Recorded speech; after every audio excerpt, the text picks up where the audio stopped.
আসসালামু আলাইকুম গাইস, আজকে আমরা পোলাও আর মুরগির গরুর রেজালা রান্না করতে যাচ্ছি। তো সবাই দেখতে থাকেন। এটা পুরান ঢাকার ঐতিহাসিক ঐতিহ্যবাহী শত শত বছর ধরে মানুষ খেয়ে আসছে, ঈদ থেকে শুরু করে নিয়ে পুরো। এটা হচ্ছে গাইস পেঁয়াজের পেস্ট। আমরা পেঁয়াজ ঢেলেছি, এখন পেঁয়াজের পেস্ট ঢালবো। আপনারা দেখেন এখন ঢালতেছি, আমরা এখন ঢেলে ফেললাম। তো মিক্স করতে আসছি আমরা এখন বর্তমানে। দেখতে থাকেন গাইস। এটা হচ্ছে গাইস আমার নানু পিছন দিয়ে ভিডিও করতেছিল। আমরা এখন পরিমাণ মতো লবণ দিয়ে দিলাম 1 চামচ।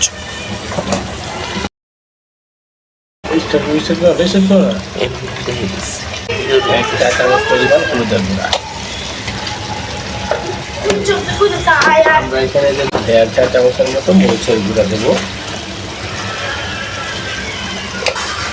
এখন আমরা দেবো এখানে বাটনা। এইখানে বলো 150 গ্রাম আদা রসুন,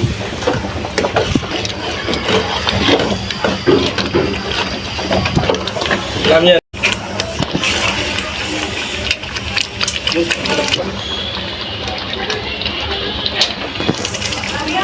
গাইস আমি মাংসটা দিয়ে দিচ্ছিলাম, বাট ওটা দেখাইতে পারিনি, একটু ক্যামেরাম্যান বাইরে গেছিল। আমার হাত আমি তো মানুষ দেখছি মানুষ কি আধা কেজি দিয়ে ইয়েস আধা রেখেছো? ইয়েস কাঁচা বসছিল।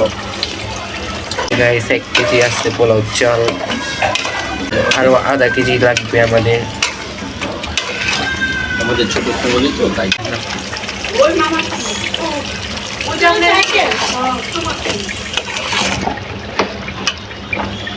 আইতে এইটা তুমি এখানে বলো লবণ এদিকে ঠিক আছে। তাহলে এখানে এই উঁচু করে রাখো ওটা দেখি উঠো এখন আমরা আধা কেজি দুধ দিয়ে দিই, অরিজিনাল গরুর দুধ, লিকুইড। খাওয়া একবার কথা আলাই তারপর লাগবে না।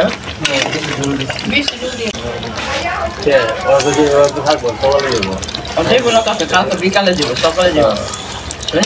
পরে খাইবো। পেটটা লাল করে দেবো। পরিমাণ মতো কাঁচা মরিচ দিয়ে দিলাম।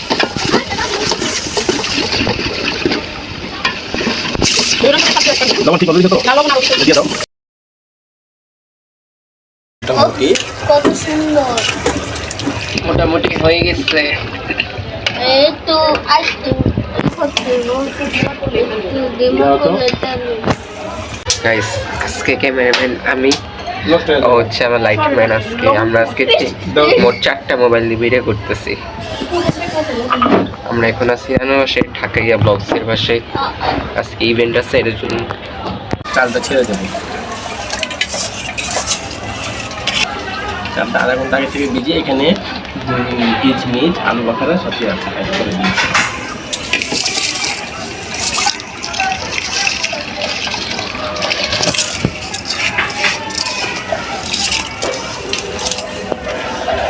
মামিরে